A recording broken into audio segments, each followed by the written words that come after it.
Hi everyone! Welcome to my channel. As you guys already know by the title, I'm going to be talking about something that I'm not personally affected, but at the same time am very fascinated. The Disney live actions. But to be more specific, the newest Snow White live action. So we have again a new classic cartoon tale going to a live action format.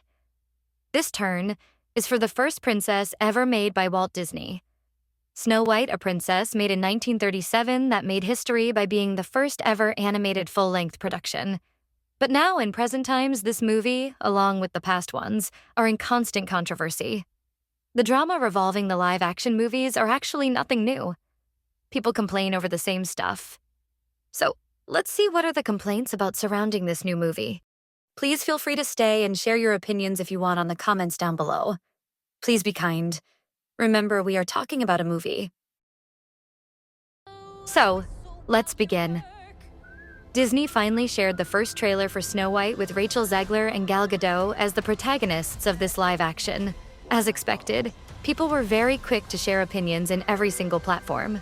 Now, if you are new on the whole controversy, let me start by breaking down the points of how we got into this drama. Number 1, the D23 interview. The D23 convention is a huge event for hardcore fans to see and know all the new projects that the brand will release. From movies to attractions to their parks, it's the best event to experience all the Disney magic. Back in 2022, it was revealed the title for Snow White. Rachel Zegler and Gal Gadot got the chance to say a few words about the movie. It began well, but suddenly people took Rachel's words very badly. You said you were bringing a modern edge to it on stage. What do you mean by that? I just mean that it's no longer 1937, and we absolutely wrote a Snow White that She's not going to be saved by the prince. She's not going to be saved by the prince, and she's not going to be dreaming about true love. She's dreaming about becoming the leader she knows she can be, and the leader that her late father told her that she could be if she was fearless, fair, brave, and true. And so it's just a really incredible story for, I think, young people everywhere to see themselves in. Snow White is running for president. I'm launching my campaign. I am. I know that you've told me before that your version of Snow White is different, and it's more of a 2022 version of Snow White. What did you mean by that? I mean, you know, the original cartoon came out in 1937, and very evidently so. There's a big focus on her love story with a guy who literally stalks her. Yeah. Weird. Super weird. So we didn't do that this time. So no prince, or a different kind of prince? We have a different approach to what I'm sure a lot of people will assume is a love story, just because, like, we cast a guy in the movie, right. Andrew Burnap, great dude. Yeah. It's one of those things that I think everyone's going to have their assumptions about what it's actually going to be, but it's really not about the love story at all, which is really, really wonderful. And whether or not she finds love along the way is anybody's guess until 2024. All of Andrew's scenes could get cut. Who knows? It's Hollywood, baby. But it's one of those things. So true, it's yeah. an inner journey that she goes on to find her true self, and she meets a lot of people along the way that make the journey really incredible. People's thoughts on Rachel's words got the impression that she, as the lucky actress to have this opportunity, was sounding tone-deaf and arrogant. But let's break down her words. On the first clip, Rachel is pretty much saying that this live action will be upgrading some details, making it seem that the tale of Snow White, in general, does show that it's from a different time and that it needs some improvement, or, well, it needs some updates. Other thing she mentions is that the main love interest of Snow White is a stalker. Now, it is absolutely true that in the animated version, Snow White's story is pretty much centered on wishing for her prince. After all, her first scene is her singing on her wishing well, while suddenly a guy that is passing by hears her singing and decides to climb a wall and surprised her. Her reaction is to leave immediately, cause she realizes it's a stranger. But he starts to sing to her, which just shows how Snow White feels more charmed and sends a pigeon to show her love for him. She mentions that Snow White will be focusing in being a good and just queen, making it clear that the main idea of this new version is that the protagonist will be centering in being a better leader instead of wanting to find love. But to be clear, there's nothing wrong with wanting to fall in love. Rachel never said that falling in love was the most hideous idea ever. She never said she hates with all her guts Snow White. She never said anything wrong, but people love to twist words, and they love even more to create this fake narrative that Rachel got fired and that she is fighting every human being she sees. It's an awful and unnecessary clickbait to get more views. She is doing great. Rachel, as a matter of fact, is thriving. After Snow White being done filming, Rachel was in the prequel of the famous saga The Hunger Games, as Lucy Gray in the movie The Hunger Games, The Ballad of Songbirds and Snakes. Currently, Rachel and Kit Connor are starring in Broadway's Romeo and Juliet in New York City. The show is very adored. Also, Rachel is one of the many faces of Dior. She is doing fine. Can't wait to see what she does next. 2. The princess saving herself. Something that I had noticed before with the other live actions movies is that it is quite normal to hear the protagonist say something like, her version of her own princess will change. I mean, saying that her version won't be saved by a prince, or that they will be modernizing their story and characters more. So much. We wanted to make her stronger, less passive. I guess the main difference is the relationship with a prince, that she's not waiting for a prince to save her, that she's so strong and armed with such courage and kindness, they become sort of superpowers. And then you see two people meet and fall in love and save each other, really. I think for me, the biggest thing about watching Belle for the first time compared to other Disney heroines was that she wasn't waiting to be saved. There was no saving to be done, you know. She wanted to see the world, she wanted to travel. You know, she had no interest in marrying the guy who wanted to save her. No interest. No, he's the worst, too. I remember seeing it and it was like, oh my god, I just like knew something was different, and I felt that it was different, and I think that's why I loved it so much. But did you try and make her any different to the animation, or did you think let's try and keep her as close as possible to what we I definitely wanted to kind of modernize her. I think that for me, what was important is keeping the same feeling that she gave me. So what I felt watching her, that kind of feeling like, oh, she's so cool, or like, yeah, she's outspoken, and feeling empowered, not quite knowing what that was. I wanted to keep that feeling, but also I think there were some changes that needed to be made, and I think Disney just did a great job of making those plot changes work and making them feel fresh. You know, she wants to be the leader. You know, her objective at the beginning of the movie is, I want to lead. It's not, I want to marry. I want to, like, you know, as great as those things are. What I love about this one, I don't want to spoil too much, 'cause I'm not a big, spoiler fan, but they do kind of do a twist on Jasmine with this one, with a little bit more power, a little bit more, I guess courage, I'd say. Did you see it on the script? Is that what brought you to it, kind of thing? Oh, absolutely. I think for me, what I loved so much about what Disney are doing with their Disney heroines is, they're humanizing those characters. Yeah. And, the princess or whatever that means is the context that they're in. But really, it's about their journeys and their stories. So it was only right, it's been 27 years. So I think it felt very natural to kind of just tweak some bits. I think that Jasmine's objective at the beginning of this movie is that she wants to lead her people because she cares, and I think that she has the skills of leadership. And I think that that's something that really makes sense. I kind of want people to watch the movie and be like, oh yeah, like she should be the leader, right? Sure. So yeah, I think the main thing is just humanizing her, just giving her more depth and making her more well-rounded. Yeah. But ultimately, I wanted to keep the same things that I felt when I watched her growing up. So.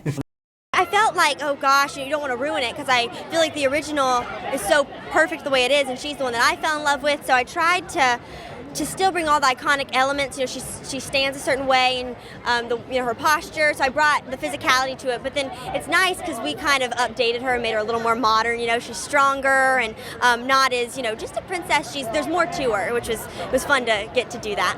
I think what got me most excited about our version of it is that Ariel is taking her power back. It's not just a story about her falling in love and wanting fairy tale life. It's about her need for what she wants in her future, and that gumption and passion that she has for herself and her family and her loved ones is something that's so special. So, as you can see, the other Disney heroines said it first. Now, did all these changes alter drastically the movie? Personally, I don't think so. Aurora was saved by Maleficent. Still having the prince included means the love story was there. Cinderella, I don't know if we could say that her singing in this particular scene saved her so the prince could take her. Anyway, the prince was there, so the love story was also present in the movie. In Beauty and the Beast, we have Belle that pretty much the whole scene actually was very close to the animated movie. Belle saves the Beast admitting she loves him. Again, the prince was there. Next is Jasmine that basically steals the magic lamp, returning it to Aladdin to defeat Jafar. Then the Sultan is like, "You are capable of ruling the kingdom without a prince." But we saw her going after Aladdin, so we had a love story too. Mulan? Well, honestly, even thought I do prefer the animated version. The live action pretty much kept that detail that Mulan saved the emperor, aka China.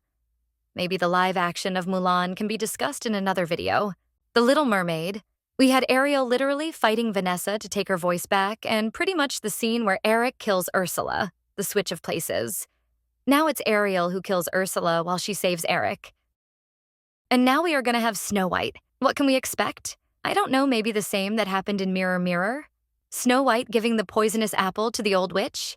We don't know yet, but taking into consideration the past live actions, the romance is there. It's quite obvious that now Disney wants to bring the classics with sort of like a modern twist, adding more character development to the protagonists. Many people believe that this is unnecessary and too woke, changing what is already allegedly a perfect movie that doesn't need to be modernized. At least with this classic, people seem to dislike the idea of Snow White not being saved by a prince. Yet they love and adore the Snow White version called Mirror Mirror, in which this beloved classic had a big modern twist to it. I read so many stories where the prince saves the princess. It's time we change that ending. You're with the bandits? You're with the queen! Should we help her? She's doing pretty good on her own. If you weren't trying to stab me right now, I might be tempted to kiss you. The bandits' leader is a she. Bandits' leader is Snow White. Who feels like crashing a wedding? And here I was having such a good day. Everyone has magic within them. Yes. I definitely have a happily ever after thing going on. 3. Was Snow White scary? I was scared of the original cartoon. I think I watched it once and then I never picked it up again.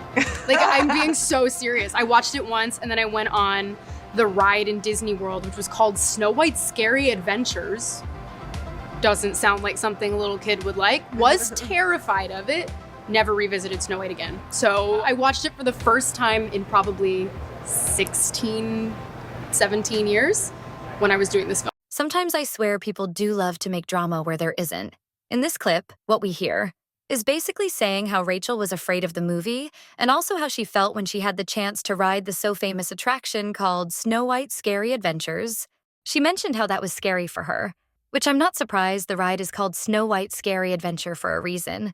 And if we search why they closed it, it shows 2 things. 1, the ride needed maintenance, and 2, it was scary for kids. Yet people decided to twist her words and say things like she hates the movie and the character. But I don't think she was exaggerating by reading some comments of you guys. As a matter of fact, for some of us, Snow White was scary. I personally agree with her opinion.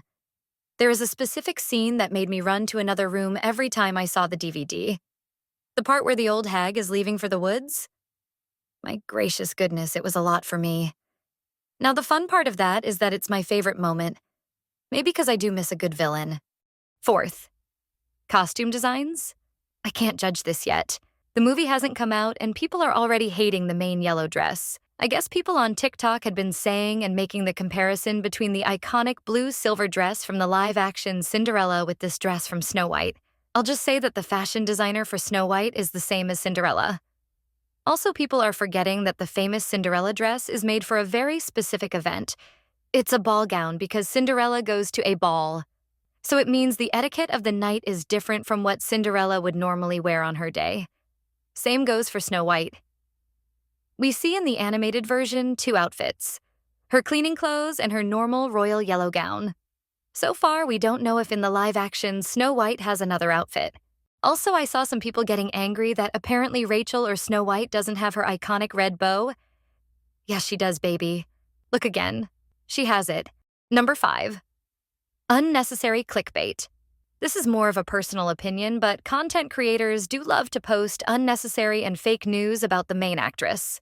Like, when this whole drama started, I was convinced that the protagonist did truly something unforgivable, cause of the tremendous amount of hate that she was receiving.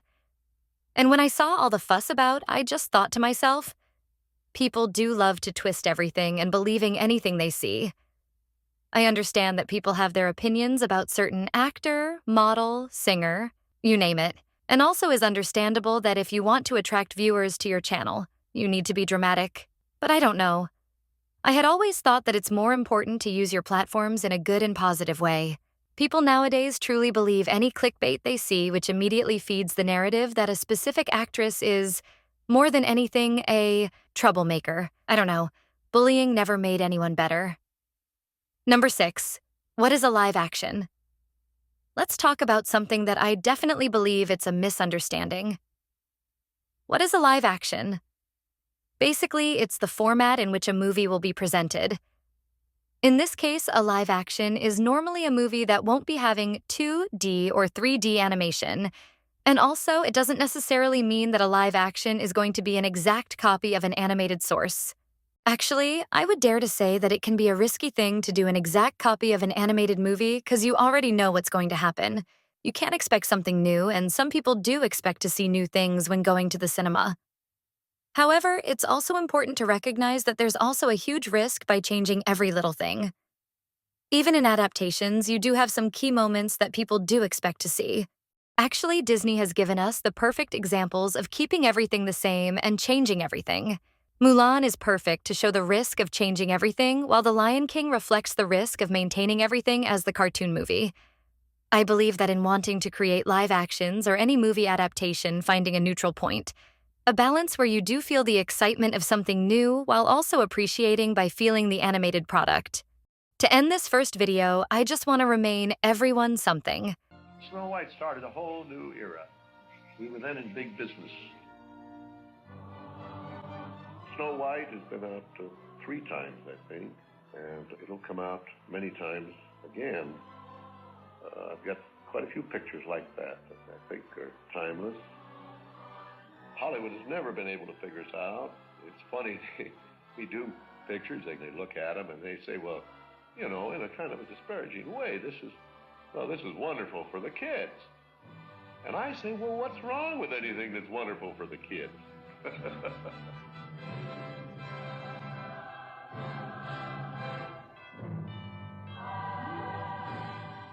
To end this first video, I just want to remain everyone something. That, my friends, are the words of Walt Disney. Snow White is a timeless fairy tale in which we will see her in many other adaptations. There is an infinite space to see her and her tale. After all, that's the point in making adaptations. Classic and modern can coexist. Snow White can be a great example to anyone that sees the classic fairy tale and feels inspired by her. After all, she is a good example, just like the actress that now will play her next year. People just need to try to give her a chance. I trust that she will do an impeccable job. I'm excited to see her version. I'll just end the video here. Thank you all so much for watching. Stay tuned for next week. Like, share, and comment your thoughts on the newest Snow White trailer. Follow me on TikTok as Cartoon Critique if you want to have this content in Latin Spanish. Goodbye. Did I frighten you?